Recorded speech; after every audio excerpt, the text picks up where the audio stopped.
ওরা প্যানেল দিয়েছে সেগুলো হচ্ছে পুরোটা দুপাট্টায় বসে যাবে। এই প্যানেলটা হচ্ছে দুইটা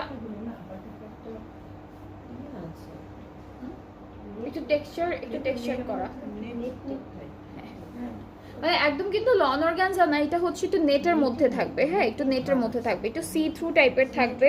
হ্যাঁ, নেট অর্গান কি বলবো, নেট লন অর্গানজা তিনটাই।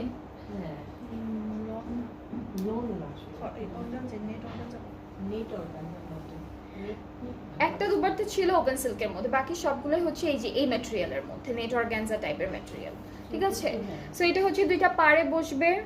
এরপর মাঝখানে দুপাট্টার মাঝখানের জন্য ওরা অনেকগুলো লেস ইউজ করেছে, অ্যাজ ইউজুয়াল সবগুলো ড্রেসিং করেছে। আর এটা হচ্ছে আঁচলে বসবে। আপনারা যদি দুপাট্টারটা একদম এক্স্যাক্টলি সেম আমাদের ক্যাটালগের মতো করে বানাতে চান তাহলে এক্সট্রা আপনাদের অনেক কিছু কিনতে হবে। হ্যাঁ হ্যাঁ, মাঝখানে একটা জয়েন্টের লেস দিয়েছে ওরা, দুইটার মতো। সো এরকম করে